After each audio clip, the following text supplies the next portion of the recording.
Bonjour, future Stanley, fellow Saloners, viewers at home. I wanted to take a brief moment aside from our regular programming to talk about the overblown drama from the weekend. For those who aren't as terminally online as I am, this past weekend it was discovered that Star Trek Prodigy Season 2 had premiered in France with little to no fanfare. Trek Central, a Star Trek news and content website run by fans, reported this news, and it didn't take long for people to start freaking out. Now, first of all, this whole situation sucks, especially for the Star Trek Prodigy team. They deserve the pomp and circumstance around a real launch for season 2. The fans who helped save the show deserve it as well. That said, a lot of people, including those who work for larger Trek news and content sites, took exception with Trek Central reporting this news and went out of their way to let them know. To be clear, this news was in the Star Trek world. Star Trek Prodigy is officially out on French TV. Several platforms in the country have it. A Star Trek news website run by fans reported that news. They included the standard spoiler warnings and updated their coverage as more info was known. They didn't do anything wrong. Now, some people don't like Trek Central, and you may not like them or any of the other Trek content sites for that matter. That's not really the point. You can follow or not any of the accounts you choose. But for some folks to go out of their way to comment on Trek Central's tweets being rude, or to quote tweet them with holier than thou commentary to the larger following that they have, is just tacky. It encourages others to do the same, and it's antithetical to the calls I've seen from some of those same individuals for folks to be more kind to each other. I saw people claim season 2 was now ruined for everyone. I saw people claim they were pushing a leak and encouraging pirating. Some of these creators are themselves sponsored by VPN services, and some get screeners. They literally create monetized content with Star Trek they get to see before anybody in their area. The situation was further complicated when the show creators commented on Trek Central in a post that they incorrectly suggest this was a leak. They thankfully deleted that tweet, probably because they realized this was a mistake, not a leak. And also, and I say this with all due respect, it is truly inappropriate to suggest a news website remove or change their coverage when you work for the subject of that coverage. A clarifying statement would have served the purpose much better. But even though that request was deleted, you could see countless people saying, the show creators asked you to take this down. Why haven't you? It's just so odd to me that so many of my fellow Trek fans think anybody's content should be dictated by someone else. False reporting, actual leaks, problematic bullshit, sure. But that's not what happened here. So let's all take a breath. Let's set an intention to be more patient and kind. Let's remember who the true villains in this story are, Paramount and the French. Let's get back to the Salon. Ahoy, hoy, friends. Welcome to the Salon. It is our 4th week talking about Star Trek Discovery. That means season 4. Let the discussion begin. But not quite yet, because of course, before we get into any discussion about this 4th and soon to be precursor to the final season, we of course have to do what we always do. We must first set an intention.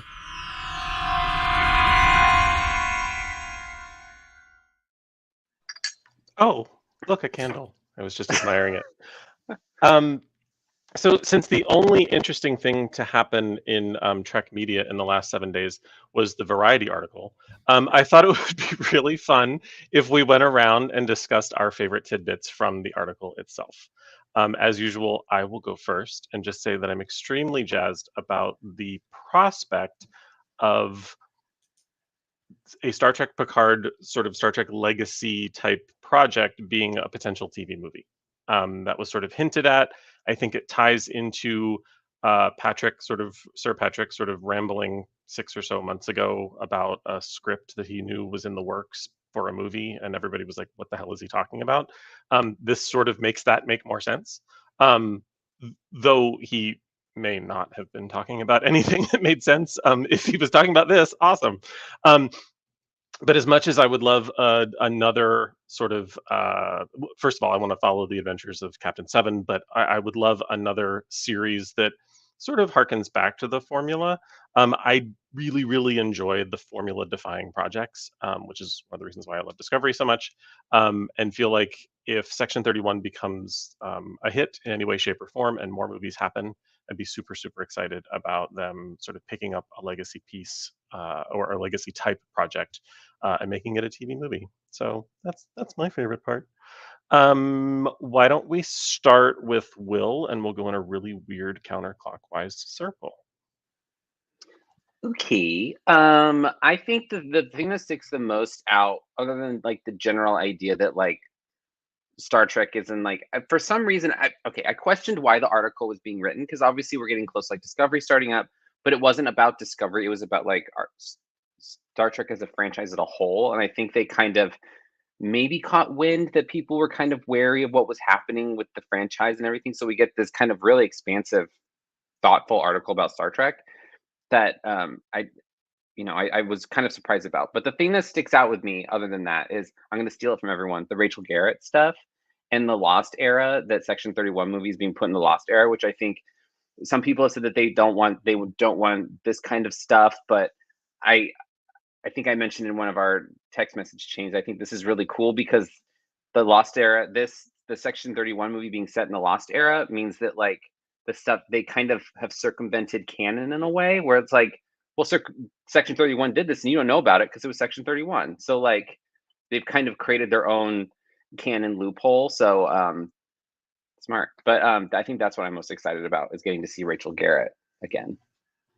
You're just excited that headcanon will no longer be headcanon and it will be canon because you hate headcanon. Thank you so much. I fucking hate headcanon. Oh my god. Kenny Rogers in the 32nd century. What's your favorite part of the article?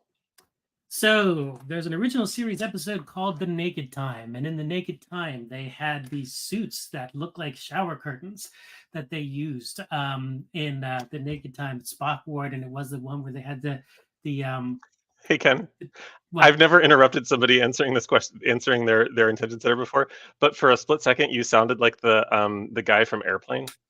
Did I? It's like, tell me everything that's happened so far. Well, first the Earth cooled, and then the dinosaurs came. You're like, it looks like a big shower curtain. Yep, that's what it is. Looks like a big shower curtain. It was very distracting. So I apologize. You were saying. That's okay. I was saying. So in that episode, yes, the one with the virus and this guy takes his glove off. He's really stupid. Well, there is a picture in this article, this Variety article, that has Spock in Strange New Worlds wearing what very much seems like an updated version, but paying homage to that crazy shower curtain radiation suit. So I was disappointed to see that Strange New Worlds is not coming back until 2025, but I was excited about seeing that single picture as an homage to The Naked Time. And there it is.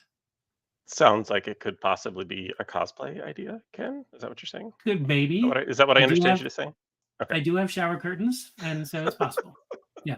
Do they look like that? That's an important question. They could. Joanne.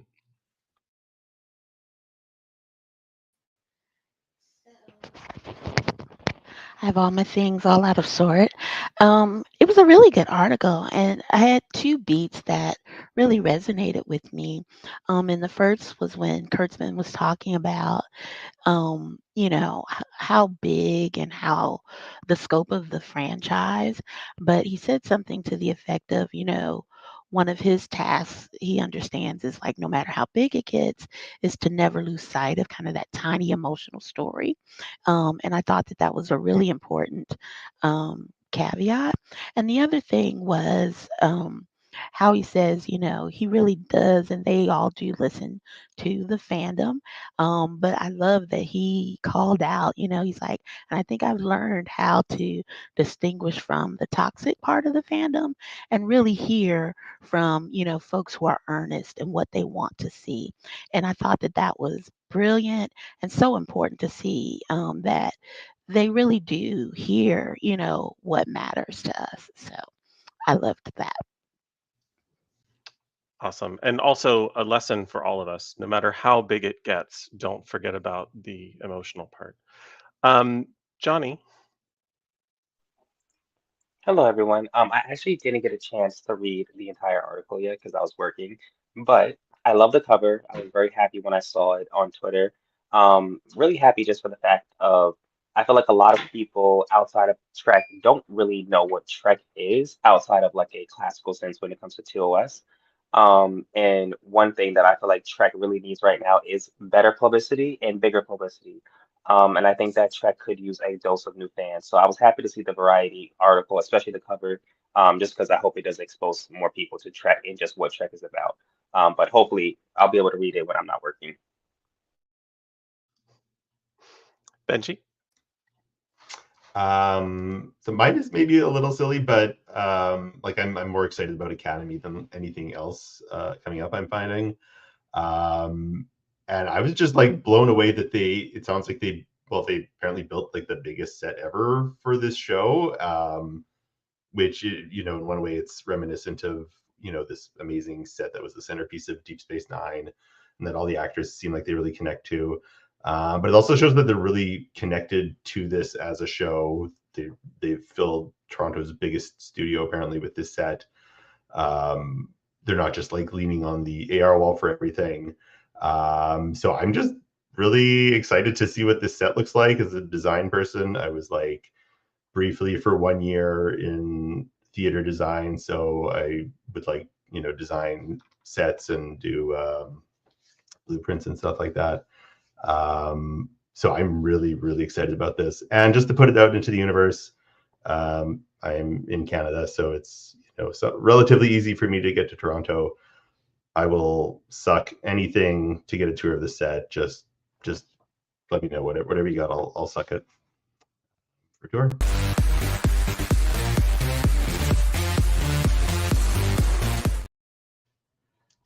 Is that our first one during intention setting? I was like, that has to be a record. I feel like That's that's new. a record. Yeah. Yeah. But We've got there also, faster. I'll have to all check. of us would I'll suck have, something. I'll Every have to one of check us the would other do that. tabs. I'll have to check the other tabs in the Salon spreadsheet, but I'm pretty sure that's the record. All of us. Krista, love, what was your favorite part of the article or favorite bit? I thought it was funny that that there was a suggestion that they were concerned that the franchise was going to go the way of obsolete, the way Blockbuster did, which to me, I don't think there's a risk of that at all after this much time.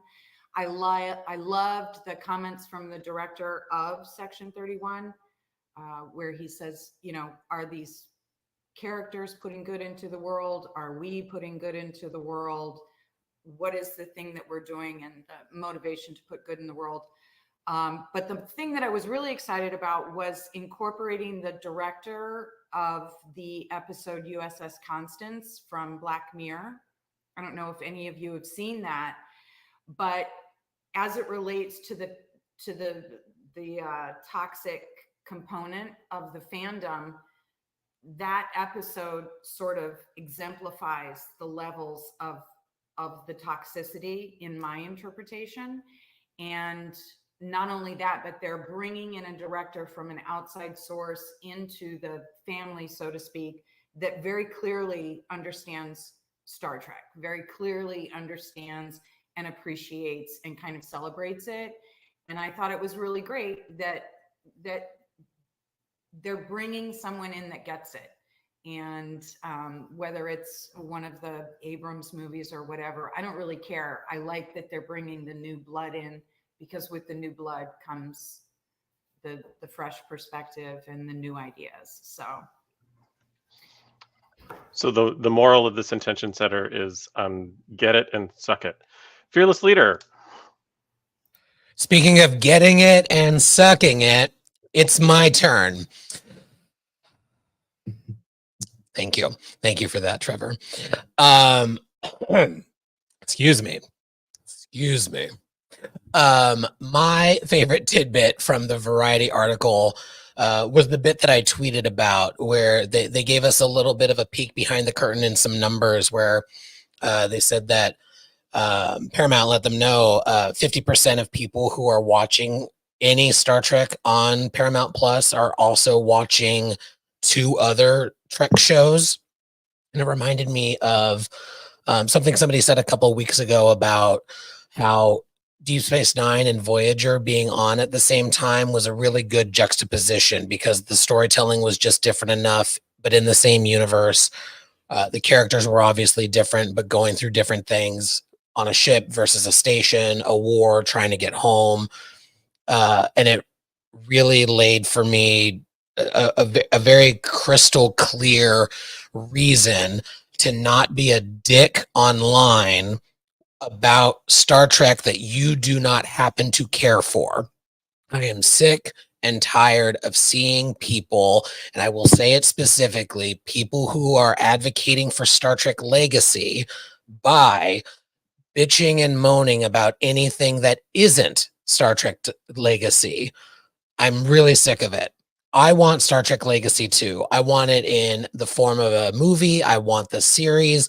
I want Seven on the Enterprise immediately. But we're not going to get it by saying every time news comes out about Starfleet Academy, for example, nobody wants this. Don't speak for me. I want Star Trek, Starfleet Academy. A lot of other people do. And the franchise is best when we have lots of options to watch, lots of different styles, etc. It was true in the 90s and it's true now. So I'm really excited. I want all Star Trek. I don't want just one niche, follow the formula, give me nothing but the formula. I'm just tired of it. So with that, the intentions are set. The mood is sassy. Let's get into it. But before we do, a couple of quick programming notes. Number one, we are, of course, talking about Star Trek Discovery Season 4 today. Before we get into that, I wanted to let folks know a couple of things. Number one, of course, next week, Star Trek Discovery Season 5, sadly, its final season, will be premiering with 2 episodes. And so same time next week, 6:30 p.m. Pacific, you'll see us talking about it, talking about both episodes. So we hope you'll join us and share your thoughts in the chat as well. We also have a small away team of Saloners participating in the Last Days of Disco podcast festival. We've pre-recorded about the queer representation in Star Trek Discovery. That will be premiering tomorrow night at 6:30 p.m. at Strange New Pods channel. And I assume because I own this account, I can send this link. So hopefully it actually goes through. You may have to copy and paste it, but it's also out there in the Twitters and the blue skies. tinyurl.com/gay panic at the disco, GPAT disco, to check us out. The away team will be in the chat, engaging with folks and hopefully not feeling too awkward about watching ourselves. And it will be lovely. So let's talk about Star Trek Discovery Season 4. As always, we want to start with our top thoughts.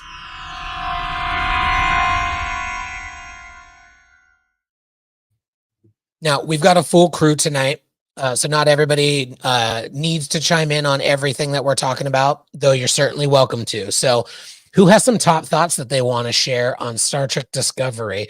Throw up a hand because there's so many of you. I want to mix up who I'm throwing it to first. Nobody has thoughts on this. Great. Okay, let's go to Will and then Trevor. Okay. This season, I appreciate what they're doing, but this season has a lot of filler. It's very slow. I think it has some serious pacing issues in terms of the story itself. I think that there's moments it feels like I'm getting whiplash sometimes rewatching this season, like in a binge for some reason. It feels like it's more like herky jerky, while like watching it as it came out, it just felt like it wasn't doing that, which is so strange. Because I felt the opposite in other seasons. But this one, I think, was the first time I felt like Discovery was not going to step in canon, wasn't going to step in some bullshit at some point. So it did feel nice to have a unique story that doesn't end with a crying man on a ship. But yes, it does. Yes, it does, Joanne. Yeah, I don't know. It's rewatching it. there's stuff that I like more about it. It feels more Star Trek-y, but like the overall central theme and the pacing of it really throws me off. I'll say that. I appreciated that the big bad was only just big and not really bad. I kind of wished that there had been some connection or tie-in to other Trek. I just feel like in the 32nd century they can afford to do things that, like, oh, you didn't know this played out that way, and give us stories like that. Yes, I'm speaking specifically about it would have been a cool tie-in to Star Trek 4. That these giant beings were somehow either related to or concerned about other sentient life on Earth, and so they sent a probe going, "Hey, where the hell are the whales?"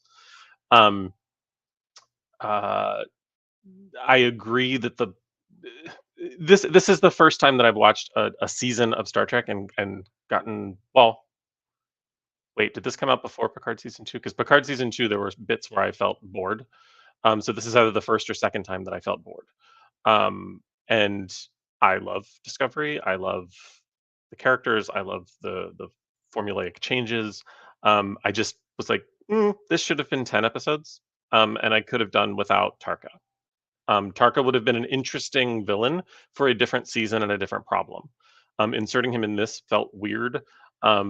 Also, I'm a huge fan of The Expanse, so I just saw him as Sadavir Ehrenreich and couldn't see him as any other character, which is my problem, not Star Trek's. But also adding in a sort of complicated backstory for him with a person that he may or may not have been in love with. I was like, just say it, because I'm confused. Were they doing it, or were they just snuggle buddies? Like, I didn't understand. So yeah, all in all, it was a lot of interesting ideas that just were sort of served on a buffet of things that I didn't understand why they were together. Um, but individually, they were lovely components. But strung together in a story, there were dead spots and some weirdness, including the rushed resolution of the loss of Book. I felt like that should have been something that maybe strung out over more than a couple of episodes, and really allowed for, I don't know, a little bit of room for, like, it needed to settle and be a possibility. Though I certainly understand there could have been, you know, claims that it was somehow also borrowing from Culber's story of he disappeared and now he's back. So I get that too, but like, because it was so fast, it felt needless. So yeah, it's not my favorite season at all, but I still love the show. Yeah, I would agree. There were some really cool bits in here that, like Will was saying, felt a little bit wonky. The pacing was off. I loved the 10C. I loved that it was something different. Very much continuing in Disco's style. They had some behind the scenes nonsense every season. This season was impacted by the pandemic. And I liked that the 10C and the DMA was a way of being an allegory to a pandemic in a way, without making it an actual pandemic, without being too on the nose, making it about connection and working together to solve a problem.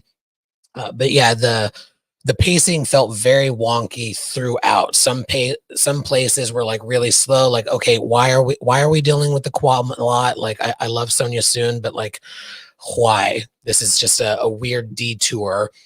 And normally I wouldn't mind a slow burn to build up a mystery, but it just kind of felt like, okay, let's get to it. Like, what's the plot here? Let's learn some more. And then the opposite happens at the end. We finally see the 10C. We're learning how difficult it is to communicate with them. And then in an episode, it's like that, well, algorithm, just throw out the word algorithm and some technobabble, which, like, love technobabble in Star Trek.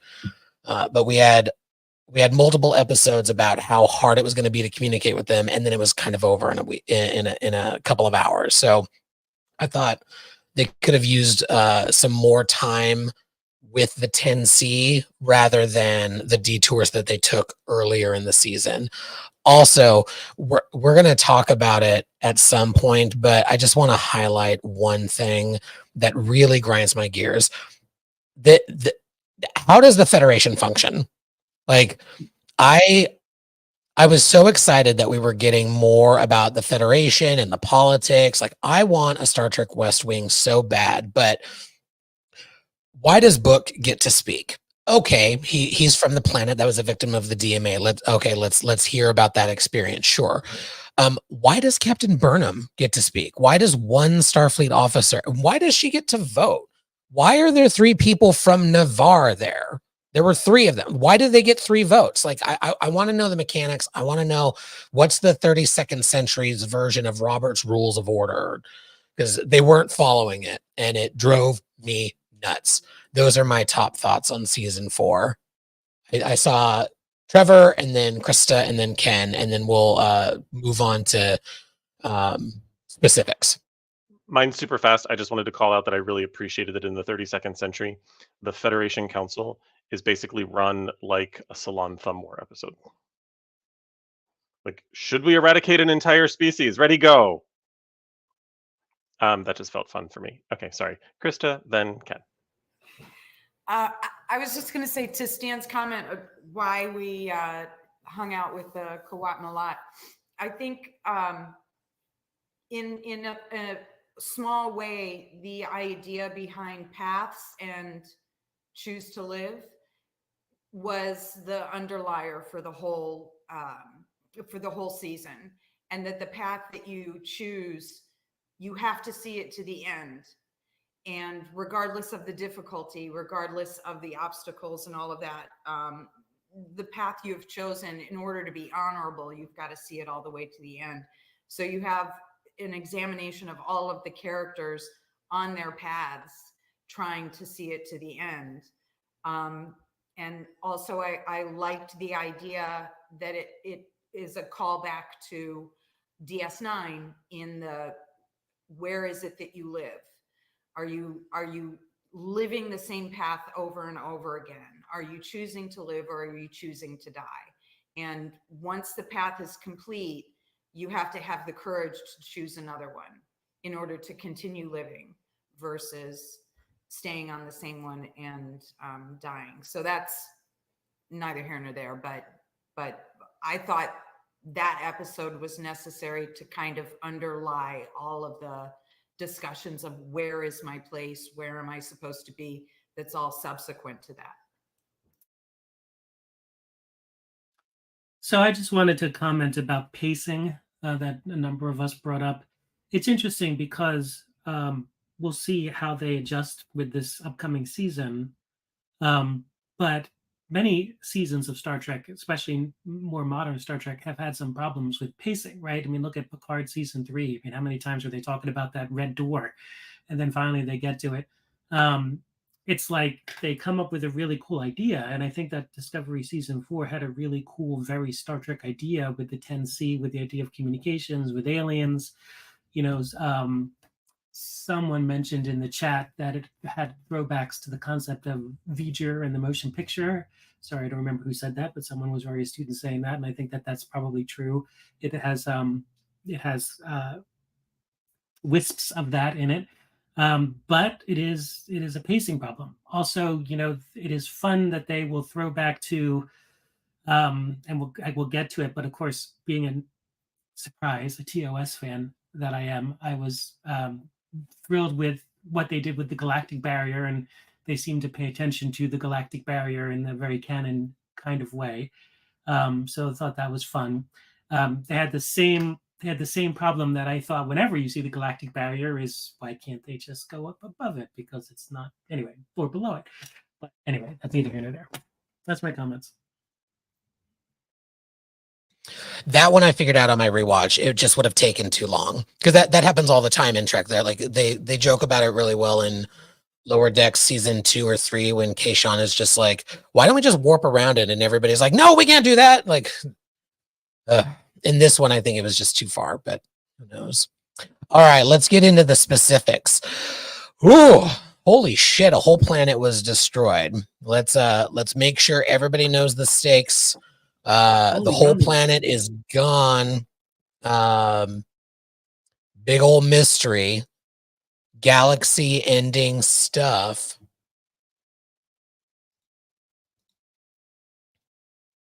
Johnny. I'll be honest with you. They gagged me. I literally, I'm not gonna lie, for like the first, I would say like 5 to 10 minutes after the scene where Quajon blows up, I truly thought that it was either like a dream or it was like a malfunction. I'm like, it's Trek. They're not, it's Trek. Like they're not gonna kill the entire planet. They're gonna fix it, or it's gonna like get reversed. And very quickly, I realized no, like they destroyed the whole planet. And I will say, part of me thinks that it was for shock value, but I do think that it was shock value that was worth it. It really hurt me emotionally because I think that Quajon, or I don't know the name of the people. I don't know if it's Quajonian, but or just Quajon people. I think as a alien race in Star Trek were just so refreshing. I think especially because I do think that one thing that Trek does well is that they're very diverse in how they depict empaths and telepaths, and I think that Quajons were a new form of empaths that we had not seen yet. And going back to something that Joanne has said last week in terms of how Booker being an empath and how that is representative for like showcasing Black people, especially Black men, in a different light, was very, very amazing to me. So seeing this planet just blow up and have it be serious to me was very like just profound for the season, and it kind of set the season to me where it was like, where the hell are we going? Because I will say, in the beginning, in the first episode, I'm thinking, okay, like this has to be, is it the Borg? I don't. Is it, what alien race is this? Is it the Gorn? It has to be some other race. And then slowly to find out that it wasn't. It was a species 10C, but it wasn't from a what's the word? From a like a malicious standpoint. Really, what's the word I'm looking for? It was really profound. It was even more profound to me because at first I just thought it was just a simple conflict issue versus like it being a scientific issue. So it really hurt me, especially this idea of, because I think we've seen this before with the Abrams films with the Romulans when Romulus gets blown up. And even when I saw that movie, I think when I was in like high school or something, I was just like, oh my God, like you can't just blow up a whole planet because where are they going to go? And it's like, no, you can do that. You can destroy a whole planet. So yeah, it was really profound for me, and I thought it was pretty cool in a weird way.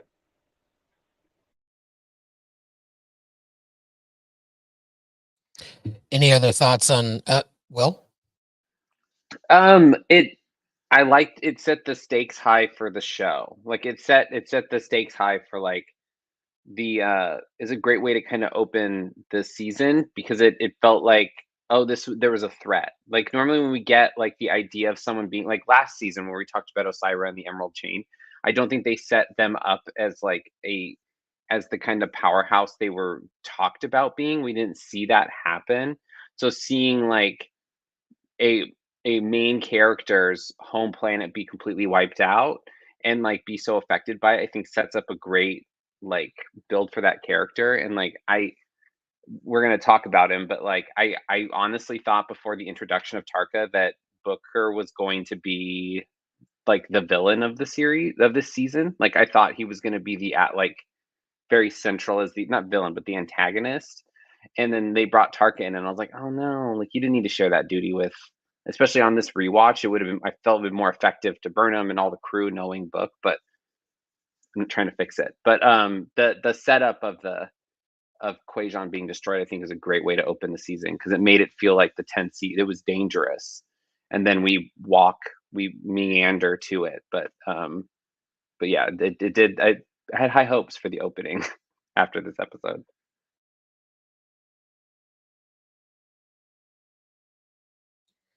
All right, let's talk about some of the other bits here. First, we've got Grey Golems, which may or may not be a play on Grey Gardens. You're welcome. I enjoy the puns. Leave me alone. I'll start here just because I thought this scene in particular was very lovely. This is obviously a trans allegory, a trans story being told by trans and non-binary actors rather than being talked about by people who don't understand what's going on in that world. So it was lovely to see, the discussion about taking his mole away was a way of having that conversation in a way that the network and the studio wasn't going to freak out about, so that they could have the conversation that they wanted to have. Seeing that in Star Trek, I thought was really lovely. I also thought And we talk about this, shameless plug for Gay Panic at the Disco tomorrow on Stream 2 Pod's feed at 6:30 p.m. Pacific. I thought this was a lovely end to the Gray storyline and giving them the opportunity to go off and be the guardian that they want to be on Trill for other symbionts.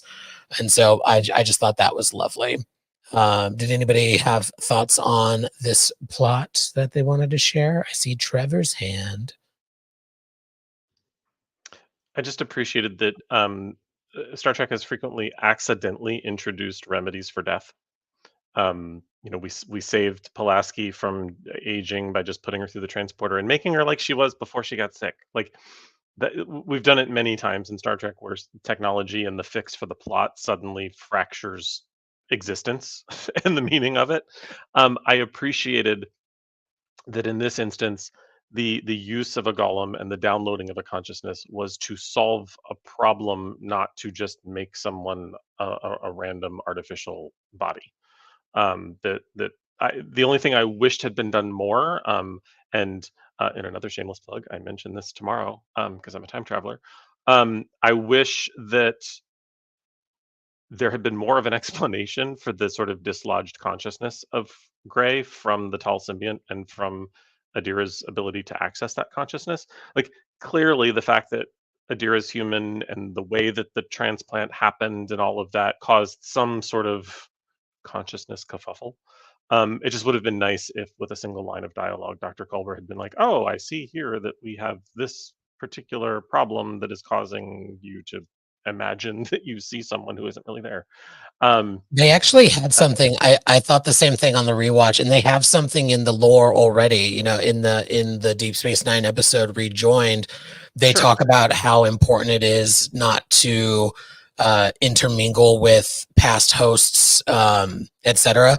They could have utilized that, like, oh, because the symbiont went into the lover of the Trill, it fucked with the consciousness. Like that's one of the reasons why you're not supposed to reassociate. And I'm embarrassed that I don't remember the name of the ceremony. But the ceremony that Trill go through where they get to actually interact with their Jintara. The Jintara, thank you. I wanted to call it Dejara, and I'm like, no, that's the I was also Bajoran going to say Castles. Akuna Matata. It's one of those three. I feel like Joanne might be right.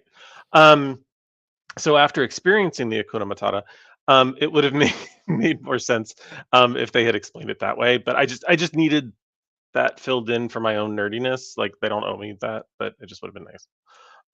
But I did appreciate that one, Gray's consciousness issue was resolved. It was resolved in a way that is allegorical to a community that is too often targeted and hated for no apparent reason.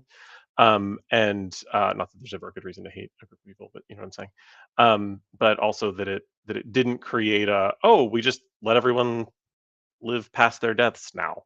It was a legitimate and sort of plot driven reason for the golem to exist and for that consciousness transfer. We also got some political intrigue in this season, not just with how they went about galactic Senate confirmations and dealing with the DMA, but we got Navarre back into the Federation. Let's talk about that. What did folks think about getting Navarre back into the Federation after 100 years?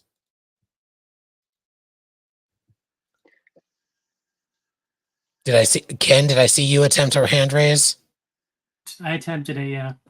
Let's go to Ken, Krista, and then Will.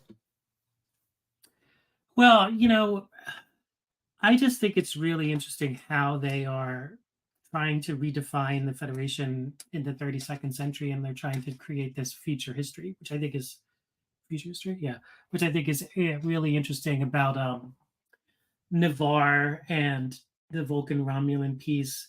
The idea that you can't really have the true United Federation of Planets without Vulcan or the follow-up to Vulcan coming back in, I thought was well done.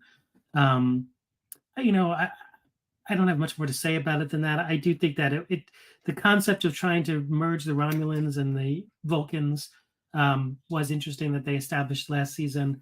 You know, I think that they're very clearly leaning much more on the Vulcans than the Romulans, especially with what's her name, Saru's love interest. I forget her name. Someone tell me. But yeah. So that's all. I like in the political scenes, and of which we had a lot more, I liked how they were kind of putting down on the idea that these political officials, these elected representatives, are very clear on their plausible deniability and the stepping back and sort of getting their message across, but not really having a lot of accountability for it. And it's interesting to see that it's not just Starfleet that's doing that. It's Tyrell is her name, maybe Trina, something. Tarina. Tarina. President Tarina. Hakuna Matata. Something with a T. Yeah, but that's not going to work for everything. It is tonight. President. But it's such a wonderful phrase. So I liked that they started exploring it, and they did it in every single scene where there was political intrigue, and it just continued to get heightened, even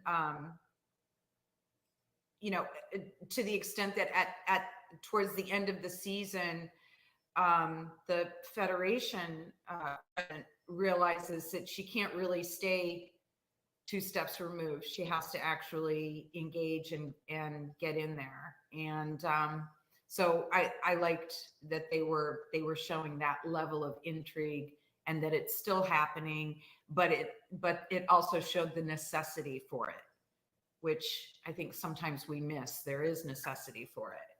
So the bare necessities. I'm sorry.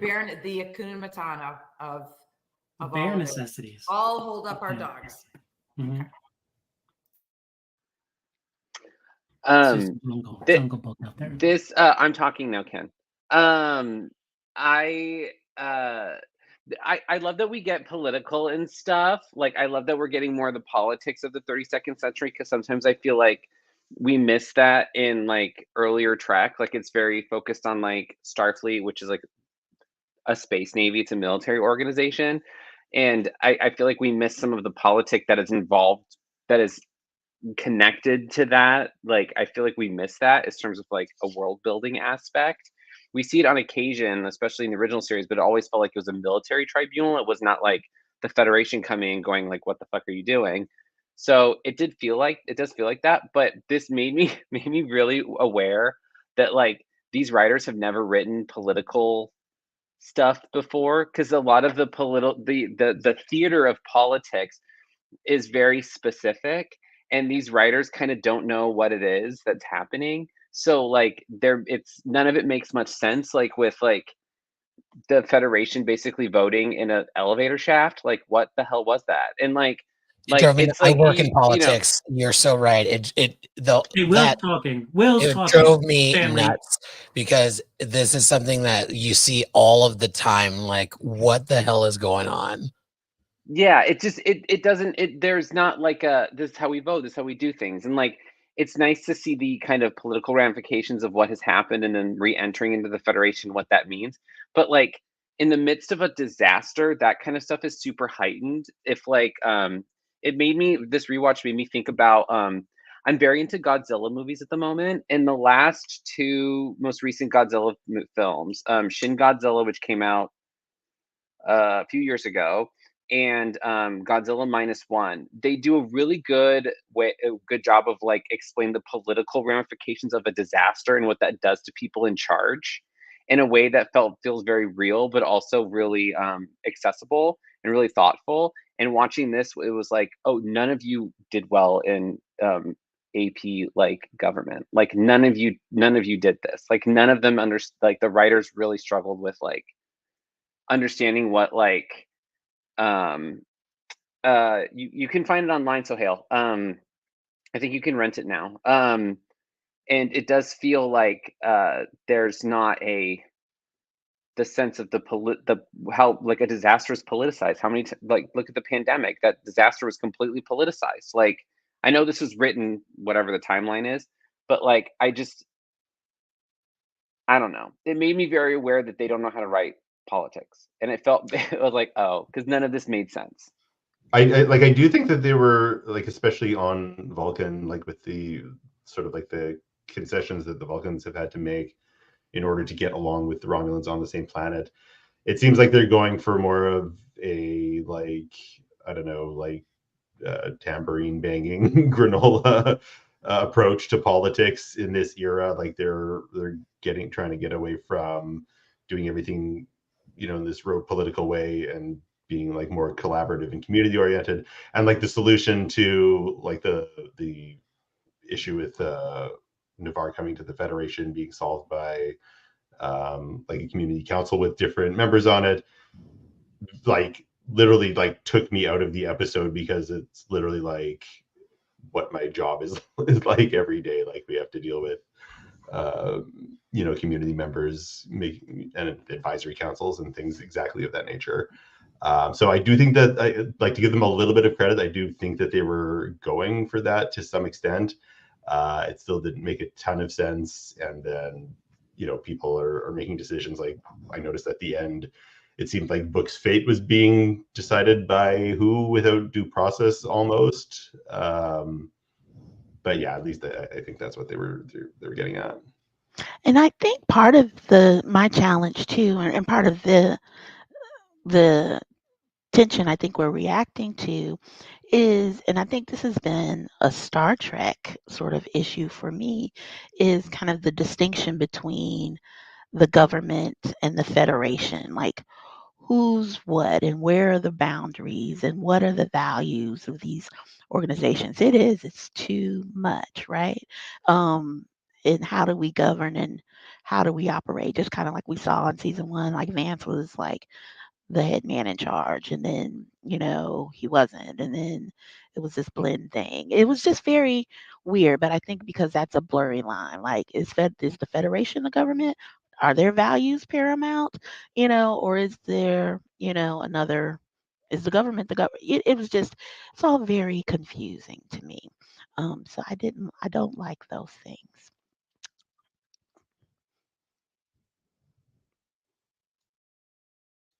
Hakuna Matata. Hakuna Matata. We also had a little bit of a detour to get the examples out of the asteroid. This was another one of those episodes, like with the Quat Malat back here,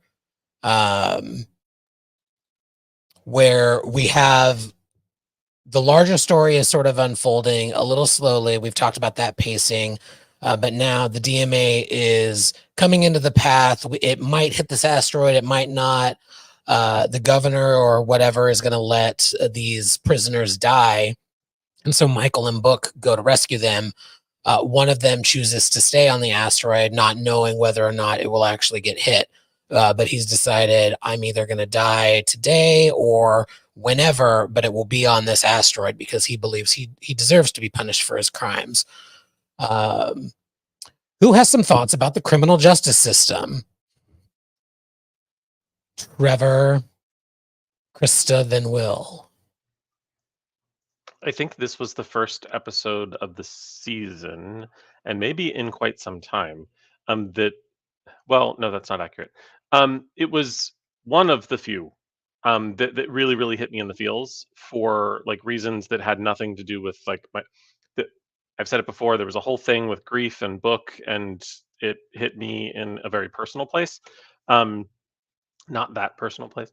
But it hit me in a very personal place. This episode just hit me in terms of everyone involved in the story of that prisoner, the actor playing him, the actors around him, including Sonequa and David.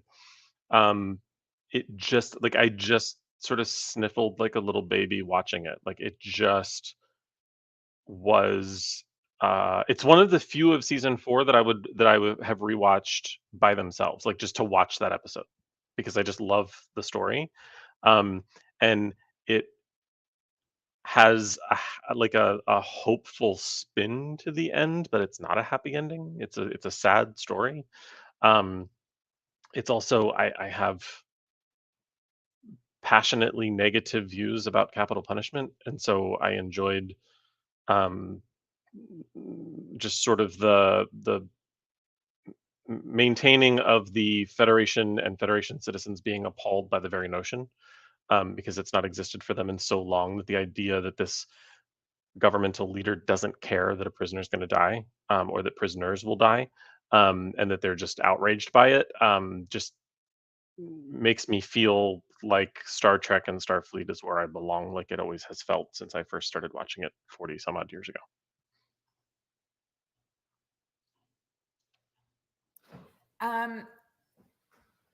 I liked this episode because it showed the arbitrary nature of the criminals, in that their crimes were pretty insignificant, with the exception of the one guy, and they weren't necessarily being punished for a crime, but being punished to provide an example, which I don't really think that's I don't agree with that particular program. But I think what hit me in the feels very much like you, Trev, was the fact that this man who chooses his path and decides to go out on his own terms does so. And I wasn't clear whether he realized that he had done his time and he had achieved rehabilitation.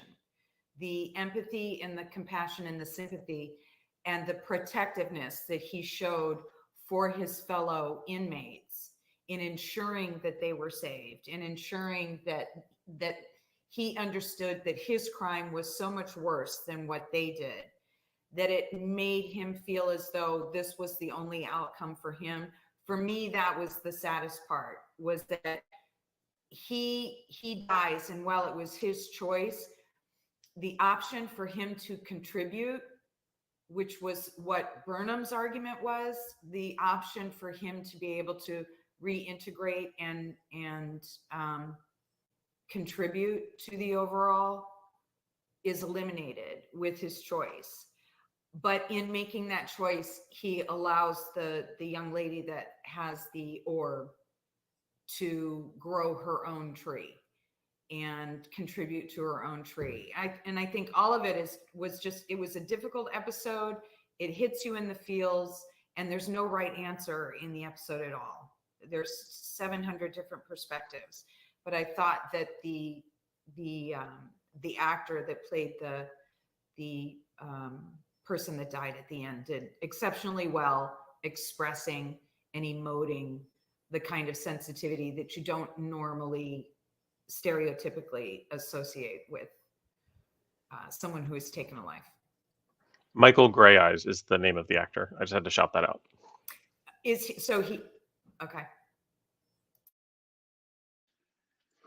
I think I love this episode, like, because it's very Star Trek in that it's asking a big question that it's also sits with, like, oh, thank you, Walter, with like the overall theme, like Krista said, of people walking their path. Like, I think, like, there's Walter has strong opinions as well, that there's like that these people have made a decision, and like the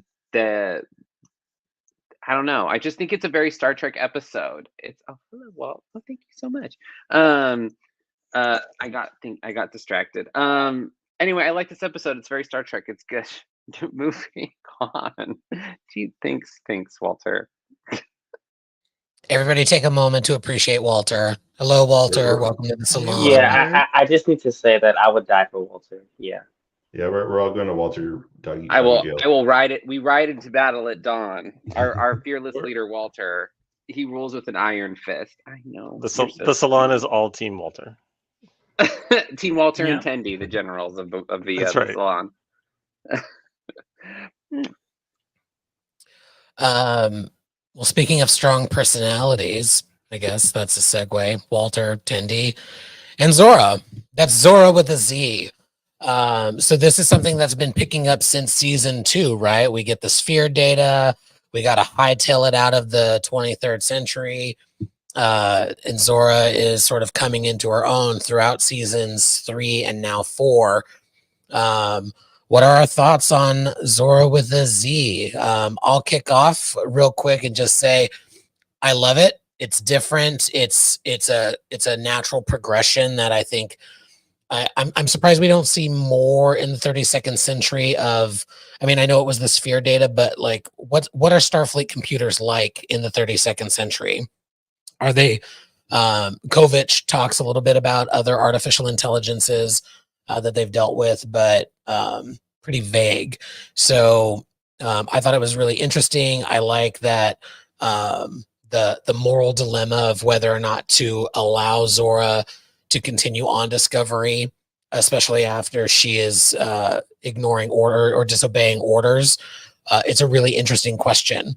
The only thing that I don't like about Zora is that she seems to not be as proficient at being a ship's computer as other ship computers we've seen.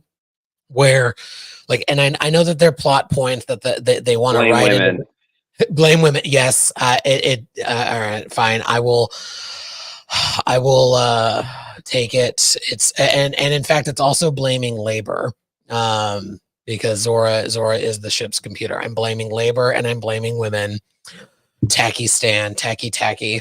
No, there were a couple of plot points where like the ship would have alerted the crew like, oh, something's going on, something's happening, but Zora was distracted. And so I guess it's an interesting question.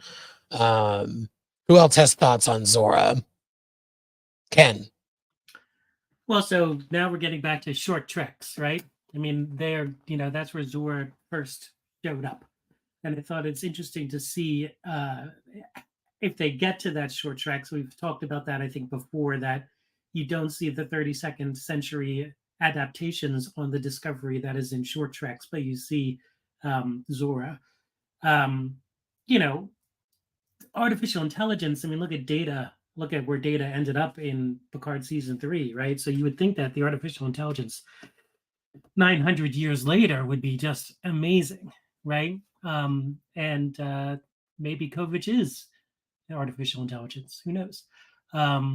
So it'll be interesting to see what they do, if they do anything with it, in season 5 of Discovery. And the other thing that we now know for sure, we knew it already, but now we know absolutely in print, is that Starfleet Academy is apparently just continuing on from the Discovery timeline. So season 6, so to speak, Starfleet Academy season 1 would be Discovery season 6 in timetable potentially. So we'll see what happens.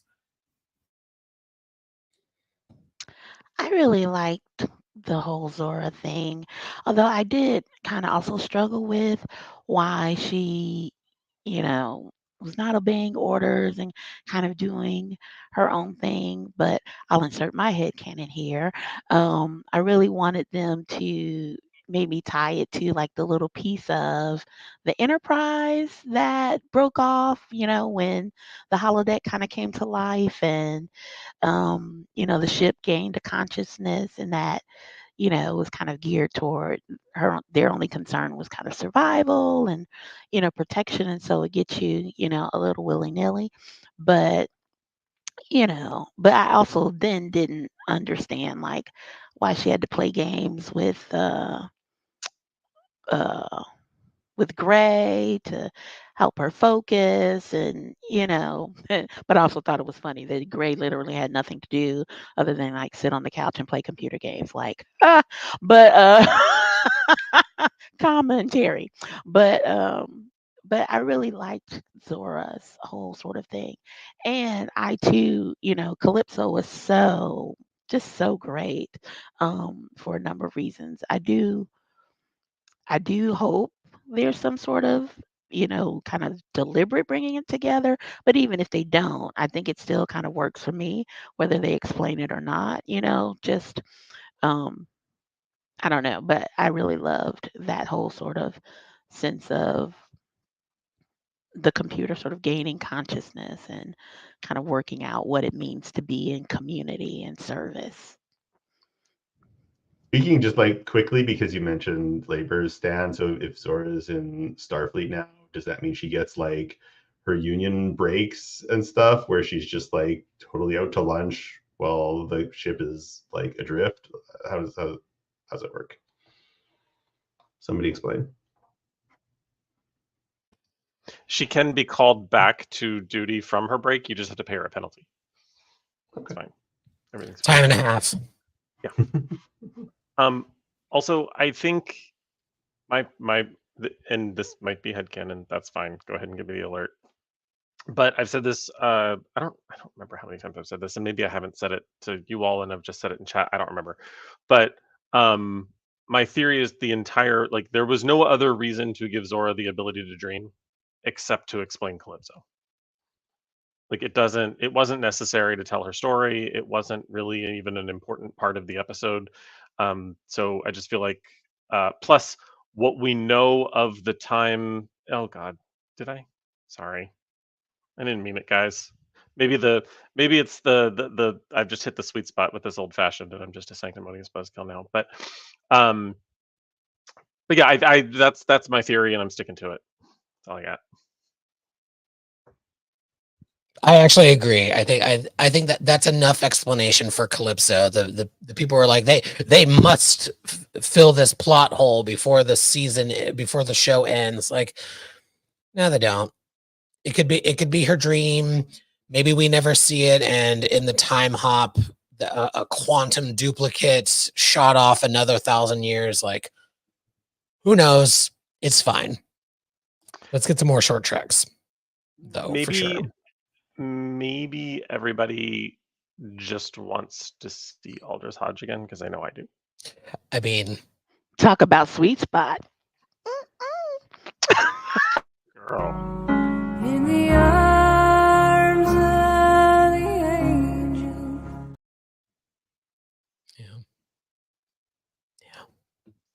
I feel like I get one too, because I started it. well, It's always Joanne. It's always Joanne. goodness.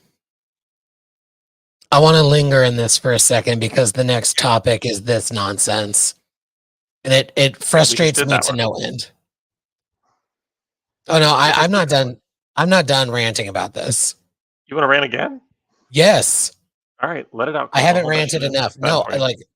I know Will talked about it. I've mentioned it. Like I work in politics. This makes no fucking sense. What are the rules? What are the rules? Why does everybody get to speak? Somebody answer that question. I just know Benji? that whoever mentioned that it was like everybody voting in an elevator shaft made me think that we just need Diana Multower falling down it. It's why you're in like the center hallway of a high school, and you're like And- everyone's like voting. It's like what? It's like if I walked into House of Representatives and like I'm voting, like Yeah. like that's not how politics work. Who Actually, I is think on that's how that what works now. level and why? I could be wrong. Kind of. But like who is on what level and why? Like Maybe this is why the Federation and Starfleet were like non-existent for like centuries. They're just trying to come back together again. they didn't know how to organize. Yeah. Well, properly. Couldn't find clearly the right because there elevator are shaft. no chairs. There are no chairs. Why are there Yes, no that chairs? too. They're like, Fine, but hey, who gets the chairs? we're gonna talk about this for Ferengi. 10 Who gets the minutes. chairs? This galactic ending natural disaster / not natural. We'll talk about it for 10 minutes, so we don't need chairs. Everybody is on a first come first serve basis. If you're here first, you get to be on the top floor. 3 of you from Navarre, sure. A Starfleet captain, why not? Only one though. What? It really bothered me. They also Benji, didn't give people the option to abstain. Like people were raising their hand to vote for. And yes, then, like, that is what also yes. That is not the way you vote. If you want to do this, raise your hand. If you don't want to do that, do not. Like no, President Rillick, who we haven't talked about yet. I love her. She's great. A lovely foil for Burnham in a couple of ways, and in ways that make sense and not just weirdly dramatic. But she needs to learn how to hold a proper vote. they're rebuilding the Federation. They don't know yet. Plus, They don't she's know where all the light Cardassian. switches are in the Starfleet base. That's true. You never know where the light switches are in a Starfleet base. Yeah. Yeah. All right. Well, then we've been building towards this moment. We've hinted at it. There have been whispers. People are wondering about him. What's going on? Surprise! The villain is gay. Let's talk Or is about. he? Or, right, because they don't. I mean, they be fucking. I'm pretty They be sure. fucking for sure, but they don't show it. We don't even get a kiss. We don't even get a we get balloons. That's what Star Trek Discovery has given us because of studio meddling. We don't get real queer stories. We get balloons. And they didn't kiss. And they didn't kiss. I mean, Is this, I loved making they're just roommates. I loved okay, the antagonist is gay. That's great. Like, yes, I want there to be queer stories that run the gamut. I want problematic people. I want nice people. I'm sick of only seeing gay trauma in media. Like those stories are important and real. Let's see it, but like let's have some real world like flavor here. But nope, we're going to only hint at his homosexuality. but that's how Star Trek is that though. Like that is a gay Star Trek plot. Is like you don't name it. You just allude to it, and then all the Trek bros are happy because they get to decide for themselves. Johnny's back. Did you have that's something to true. share? Yeah, I just want to say I love Tarka, to an extent. I love Tarka as a character, especially because he's Ryzen, and I love Ryzens, and I love when Trek showcases a different perspective on certain races, because I do think that part of the message of Trek is, yes, get familiar with a certain group of people, but also recognize that you can't look at them in one viewpoint. And my biggest issue, though, however, with Tarka's situation is one, I think I like Tarka for the simple fact of, well, of course, it would be somebody else who would secretly be wanting to use the anomaly for their own benefit. My issue was that it was just Tarka by himself for the most part. I feel like Tarka should have been connected with the Ryzen people in general, or another group of people who would just want to use the anomaly for their own benefit. But I love Tarka as a character. I do think that it wasn't explicitly said, but I feel like it was also kind of obvious. Like, yeah, like that was his boo. Like he's doing all this for a reason. Like this is a lot for one individual to try to get to this mythical alternative universe. Um, However, yeah, I did like Tarka, and especially I love the fact that he was rising so much. Excuse me.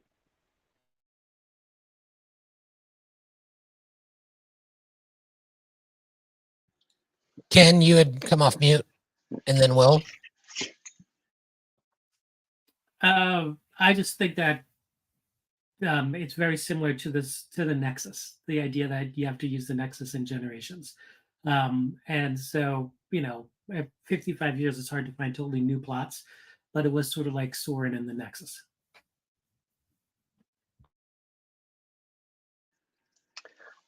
I love a bitchy queen as much as the next person, and my issue with Tarka, not that he's gay and doing crime. Like, thank you. My dad's an awful Republican. I wish he was a bitchy gay. We'd get along better. Come on, trauma. But I I can't drag him anymore. Life's done enough. I the issue I have with Tarka as a character in the plot is that he's as smart as the plot needs him to be. Like it's like the same issues we have with Burnham, how like she always kind of gets us out of the Mary Sue of that quote unquote Mary Sue of that character, where she always seems to know exactly how to get us out of the problem. And it's like Tarka always knows exactly how to fuck everything up. And I'm like, all right, girl. Like it just it and like I love a character that's just like this. He kind of reminded me of Joffrey from Game of Thrones. I just fucking hated him. Like, I just, every time he came on screen, I was like, not this bitch. Like, every time. And I love characters like that. But the thing I hated about him is it's just like, he's annoying and they trying to humanize him at the last second that he had a prison boyfriend. I'm like, girl, okay. Like, I don't need to know that. Like, okay, great. Like, it just was so out of left field. If they showed him with just like this bitchy gay scientist with this cohort of like young aliens he just like parades around with, I'd be like, work. I love that. Like, give me that. But no, he just has one guy and he's like, I have to go find them. And I was like, Mama, no. Anyway, well, tune in Friday to hear the rest of our opinions about queer representation in Star Trek Discovery, because it's basic. Anyway, he pissed It's me a off. lie. And then I don't even. It's like, oh, we have to humanize this character now. It's like, don't humanize him. Make him a fucking cunt. Leave it alone. Like, make him a bitch. I Like, so agree, like, Will. I so like, just agree. Oh my God. But did that humanize him? I think that did make him like the ultimate mean gay. Like, you're totally just willing to sacrifice all of these people just to get some good. Like, bitch, what? Um I was I not mean, enchanted by that. Although I was like you, like, oh, work, bitch. But I know some hold how on lethal now. gays selfish. who would do that. There are Yeah. I mean, let's be real. We all remember during the pandemic there were some twinks going out regardless, even though they were under quarantine order. Like, it bitchy queens be selfish. That is universal, and it continues into the 32nd century. I In ruined fairness, my credit for a man. I will admit it. I was young. I ruined my credit. It's fine.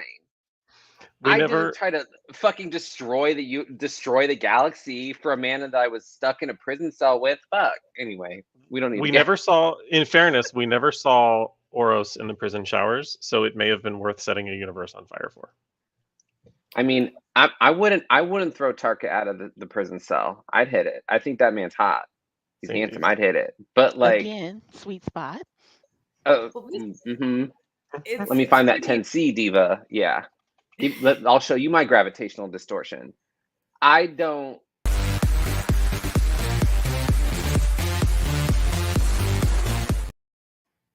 I mean, a few over the last couple of minutes, but Well, we were good. But More like don't his know. DM. Hey, yeah.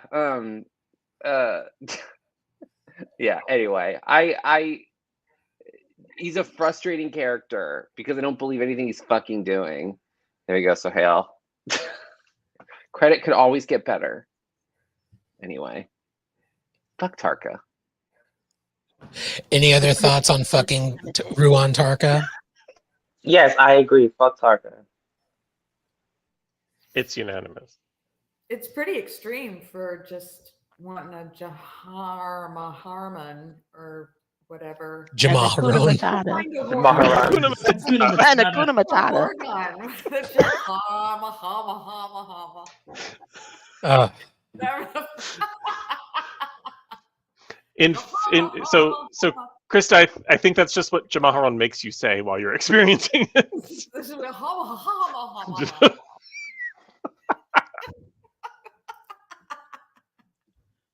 In the arms of the angel. oh, okay. Let's get back on track. Let's talk about the 10C. I don't think this was the good segue to get back on track. It wasn't. Let's talk about the 10C. Species 10C, a new species in Trek. Super advanced. They lived in gas giants. They had Dyson rings around not one but 2 stars. They could control the DMA from just outside the galaxy on the other side of the galactic barrier. Very different. They're huge. Their minds are all connected. They communicate with a combination of hydrocarbon, chemical, and light design. Who has thoughts on the 10C? Trevor, kick us off. not to be a sanctimonious buzzkill, but they can build Dyson rings around suns, but they can't just communicate with simple math. Like, math is just the base. I mean, the Voyager probes that we sent out in the 70s are just sending out prime numbers so that another intelligence that hears the message understands that we understand math. We had to learn how to communicate through pheromones in order to talk to them because they don't speak math. Like, it just doesn't. I'm sorry, but it just doesn't make sense. I loved it. I loved it if they were a kind, simple, on the other side of the galactic barrier folk. But they weren't a kind, simple folk. They were an extremely advanced, complicated species who had a lovely way of communicating that is very Trek, but it didn't make sense that they couldn't speak to other forms of intelligence because they obviously understand mathematics.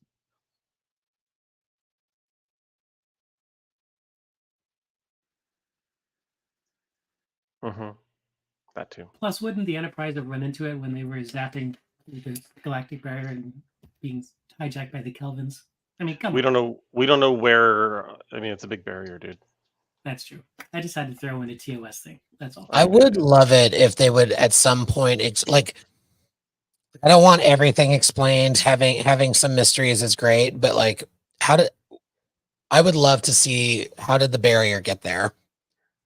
Because we know that there is no galactic barrier yet, so that would be interesting. But anyway, I think Sohail has What do you mean? it. They sort of suggested that our form of math was low end. They were far superior, and so they had to kind of go remedial to. But I mean, aside from that, I thought the whole this was like a very expansive first contact linguistically. Like I thought that was, it could have been a half an hour less, because it did seem to go on and on.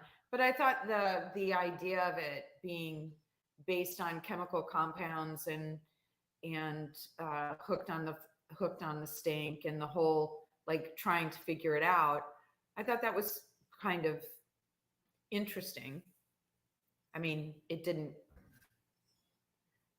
was boring. Never mind. It was No, it was boring. I was trying to come up with something, and really, I was just sitting there going, "Fuck! How long is this?" I just started fast forwarding. I lied. I mean, as I totally Spock's- fucking lied there. Sorry.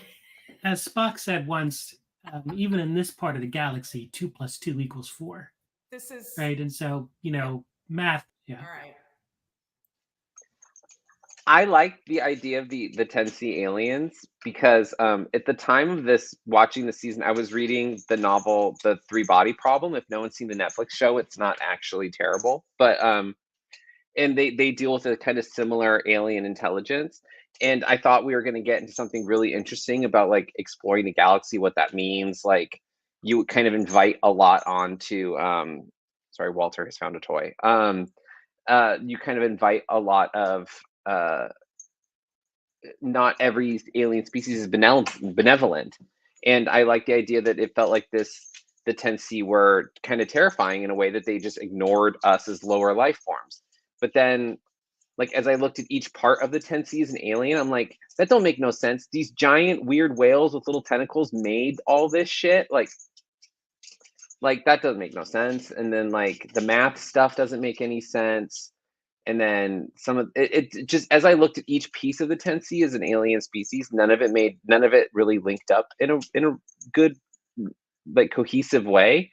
But I give them the benefit of trying, because at least they were interesting on the surface level.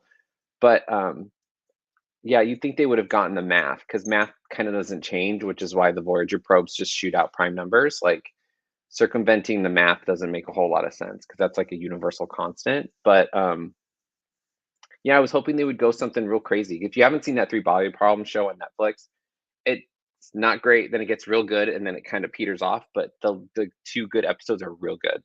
So anyway, watch that. Not to plug another show, but And it stars Rosalind Anyway, Chow as neither Keiko Rosalind O'Brien nor Chow, Jake Sisko. who serves so much cunt in this show. Like, I'll say just to Rosalind Chow, she serves so hard in this show. She's such a stone cold bitch, and I love her. And she plays probably the most fucked up character in the whole thing. She's the whole reason the show fucking happens.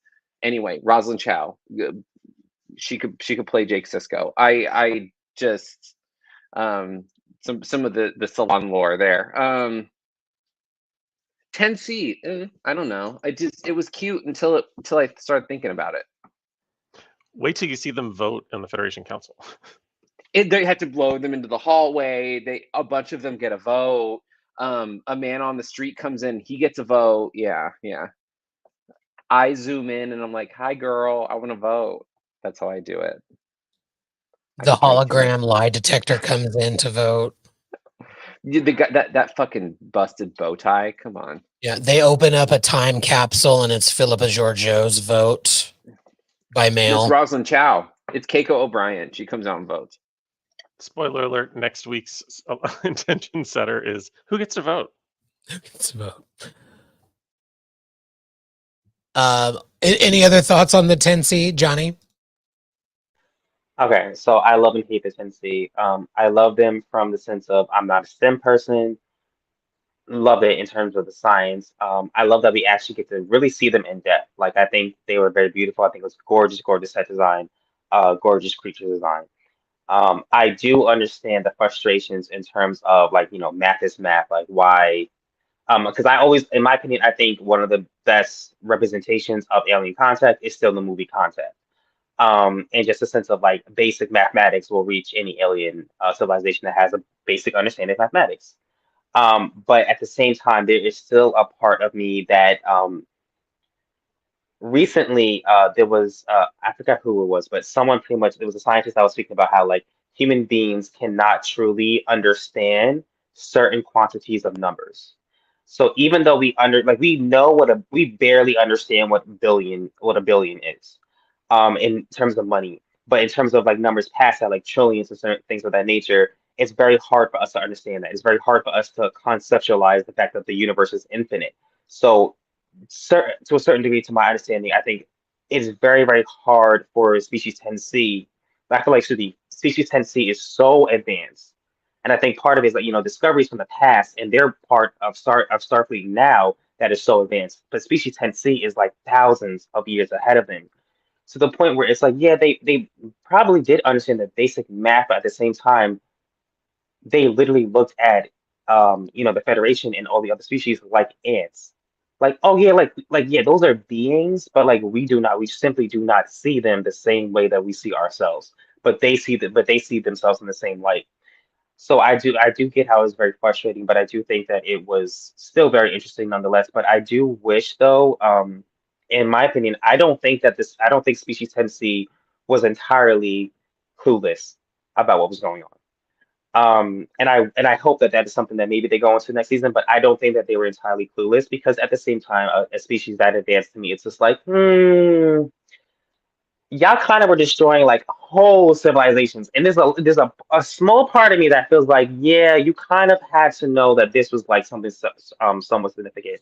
But I do also not like that we never get an official name for species 10C. I don't know. I just feel like if I'm talking to them, I feel like if I'm talking to them, one of my first questions would be like, so like, what's your name? You know what I'm saying? Like, what do you guys call yourselves? Because species 10C is kind of just like it reminds me of the species from Voyager that lived in like fluidic space species. I think at 8 something whatever. It's like 8472. yeah, it's like, okay, we get it. Like numbers, cute, math, science. I love it. Categorization. But what's their name? But yeah, I do love Species 10C, and I do love that. I feel like not for the first time, but for one of the first times, Star Trek has a lot of like super beings or super races that I would call them that reach these high levels of advancements or high levels of enlightenment. And I feel like a lot of times Trek just loves to like scrape the surface. And it's like, no, like I want to actually see what these beings are like. And I feel like this is one of the first times where they did give us a little bit more than just the very basicness, because we've seen Dyson spheres before in Trek, but like where was the civilization that made that Dyson sphere? I think they were all wiped out. But yeah, I was very happy with some of the things, but it was still it was a little sticky. Species 10C was an inside job. I wanted them to be the jellyfish people from Farpoint, like the descendants of the jellyfish people were, maybe I've been drinking. Well, I was drinking then, so yeah. That would have been fun. What's interesting is that species 8472 was designated that by the Borg. So this was really the only species, I think, 10C, which wasn't designated by the Borg. It was designated by the Federation. I think it's the first time we've heard a species designated by the Federation in that way. Just an aside. They also they didn't explain their naming convention, right? Like there's no reason why it was 10. There was no we don't know why it was C. Like what was species 9A? C is for cunt. these these That needs to cunts be are a banner. fucking up our galaxy. Species 10C. That needs to be a banner. Yeah, that's it. Wow. And it may be the one that I hold up at SCLV for photos. Just the word cunt. I mean, that too. Just to see Why what not? happens. Why not advertise it? Everybody already knows. All right, we've got one more aspect to talk about before we get into our final thoughts and then round out while we're breezing through tonight. We got we got rid of Tarka. They may or may not be getting that good dick in another universe. TBD. Book is alive. They explained to the 10C that we have feelings and they're hurting them. But then we make it back to Earth just in time to see Madam President's voter registration drive. Stacey Abrams herself cameos in Star Trek. She is a huge Trek fan. Super cool to see her as the president of United Earth, telling President Rillick they no longer need to discuss. United Earth is ready to rejoin the Federation. So let's talk about it. Who has thoughts about the president of United Earth and Earth rejoining the Federation? Anybody have thoughts? Anybody have thoughts? Anybody other than Trevor have thoughts?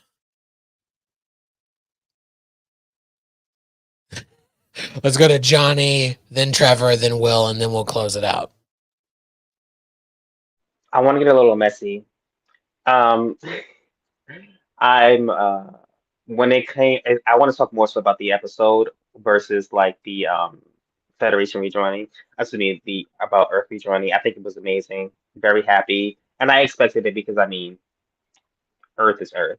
But I feel like the night that I don't know if it was the last episode or the one before this, but the episode of Earth rejoining the Federation, when Stacey Abrams walked out of that goddamn spaceship and I went on my timeline, it got so messy so quick. And I will say one thing. Me personally, I'm not a Democrat, I'm not a Republican, I'm independent. I used to be part of the Green Party, but the Green Party has no damn money, so it's very hard to do stuff with the Green Party.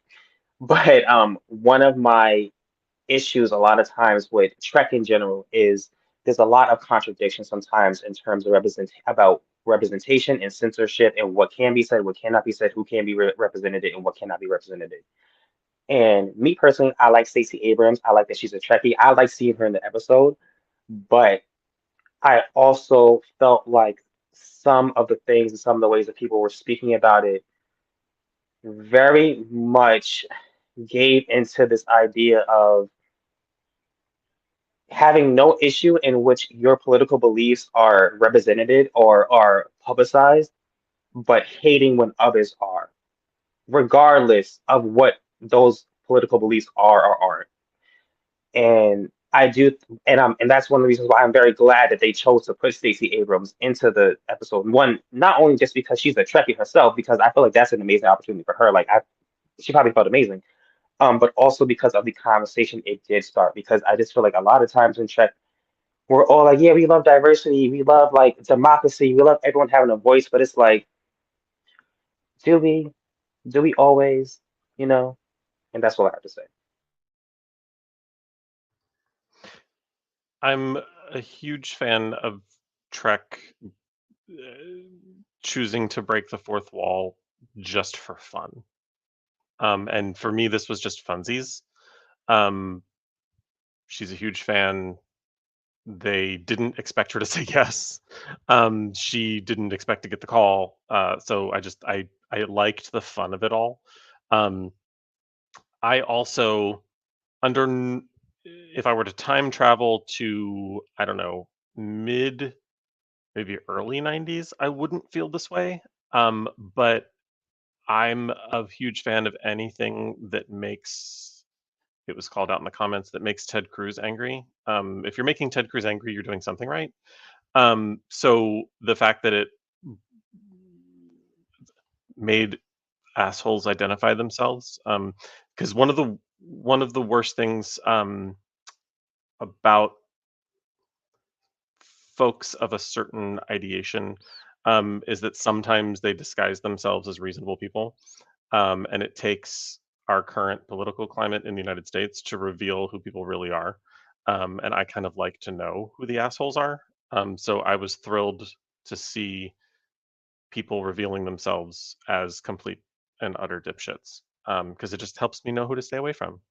Um, I certainly understand there were plenty of like the day after, and there were, you know, I didn't sift through comments as much as I listened to podcasts, and there were a lot of comments about, oh, it kind of pulled me out because she's so current. Like if it had been a politician from the late 90s or something, maybe it wouldn't have been as abrupt. But like, so I got that, like that folks were like, oh, I all I saw was just Stacey Abrams walking down a ramp. I didn't see the president of United Earth, and that's fine. Like I get that, and finding that jarring. But for me, like I said, I kind of enjoy the breaking of the fourth wall. Uh, it's why I like Tig Notaro being in the show so much, because Reno is not Reno, as Stan has alluded. It's basically just Tig Notaro in Star Trek. She's not playing a character.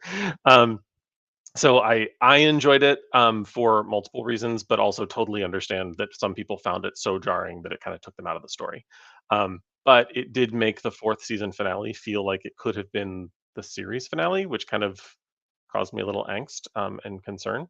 So I was super happy when they announced that we are getting season 5, and I'm very excited about talking about it next week. Will.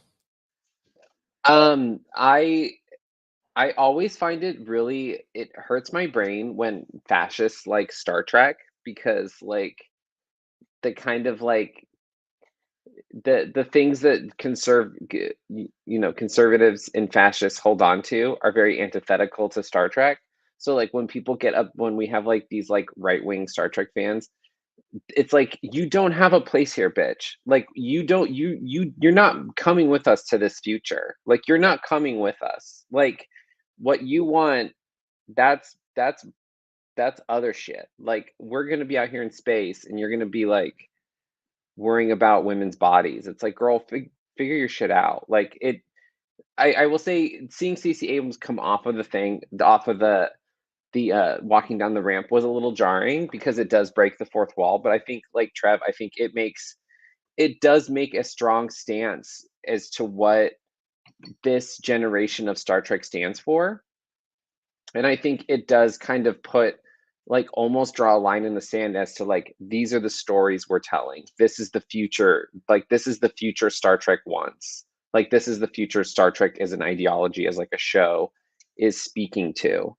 So like that, I think that it makes a very salient point, but it feels very it felt calculated in a way where I went, they're telling these other idiot people that didn't like Burnham, and then codedly, basically it's because she's a woman and she's a woman of color, and it like this very like telling people who didn't like Stamets and Culber and Adira and Gray and all these people that like, you don't have a place in Star Trek.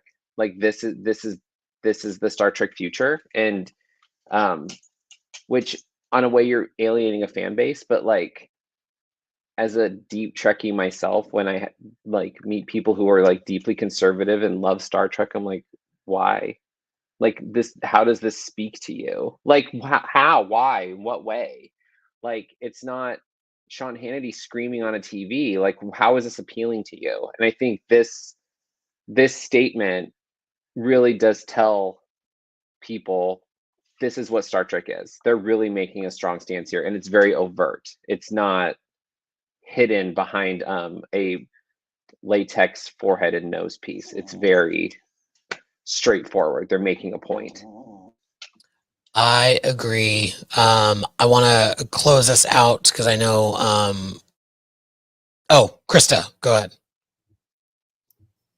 I was just going to say, yeah, it broke the fourth wall, but if you want to choose a person who best represents choosing a path and seeing it through, Stacey Abrams is a very good example. She had just come off an election that she lost by voter suppression. Clearly, she should have won. Everybody knows she should have won. She didn't. Instead of like just going, okay, I'm going to take my cards and go home, she managed to organize that state and registered more voters than anybody had ever. She just doubled down and said, this is my path. So it broke the fourth wall, but it broke it in a very specific way for a very specific reason. And I appreciated it because that is a hopeful message, that it can be insurmountable, but it's not. You just have to see it through. And so remarkable woman, really. Absolutely. I will say about the only thing that I didn't completely love was the way that we got to the aside with Burnham. I loved it in general, but I thought it was a little odd how it was like, okay, now everybody's talking and not really a kind of a weird juxtaposition of like, hey, captain of Starfleet that we are not part of. I'm the president of just this planet. Let me talk to you, even though you're president. Like, it just felt a little wonky. But that's the only thing that I didn't like about it. I wish they could have had a little bit more of an organic, like maybe they all walk off together and then they just end up next to each other and we get a walk and talk or something. It could have been a little more organic. That's the only thing, the slightest of criticisms. But I loved it. It's being noted in the chat, the cape. I want capes back. I want capes to be a thing again. And United Earth is making it happen. General Ndoye has a badass cape and is about the only fedora that I can get behind. Like, no fedoras, y'all. But United Earth's general uniform, that works. And the president's cape, fire. I'll close this out just by saying I completely agree with what everybody was saying about this. It is a little bit of fourth wall breaking. We've seen it before, right? We've had like we have random cameos with people like Iggy Pop, Mick Fleetwood. We had Stephen Hawking, the Melvin Deli. At that point, the Prince of Jordan was on. Really cool stuff happening, and I like what you all were saying about having it be Stacey Abrams, who is still current, be the fourth wall breaking. Is like, no, this is what Star Trek stands for. Was just lovely to see. Really, really cool. All right. A couple of quick notes. Again, sadly, the final season of Star Trek Discovery is upon us. Or luckily, it's upon us. Sadly, it's the final season. Starting next week, season 5. There will be 2 episodes dropping. We'll be talking about both of them at 6:30 p.m. next Thursday. But you don't have to wait a week to get more of your Salon crew. Tomorrow, in fact, let me see if I can paste this again. Tomorrow, your Salon away team will be talking about queer representation in Star Trek Discovery more specifically and somewhat more thoroughly, with some sass and nonsense thrown in there as well. That's tomorrow night at 6:30 p.m. Pacific over on the Strange New Pods feed. So I've linked it there. We hope you'll join us in the chat. Those of us who are on that panel will be in the chat as well. Awkwardly talking about all of the things that we're talking about in real time. And with that, let me turn it over to Trevor to give us the tally for the week. 2 problematic gay alerts, 1 canon alert, 2 TOS alerts, and 2 problematic ally alerts. Bonus points, 1,954 bonus points to Will for entering his Godzilla period, 9 bonus points to Krista for deep meaning DS9 references. Stan, I had to assess you a negative 2-point penalty for puns. Fine. 1,990 I'll take it. 1,994 bonus points to Joanne for Hakuna Matata, and 3,200 bonus points to Stacey Abrams for capes. All right, y'all. We'll see you tomorrow, hopefully, over at the Last Days of Disco podcast festival. And then we'll also see you next week for kicking off Star Trek Discovery Season 5. Until then, live long and prosper.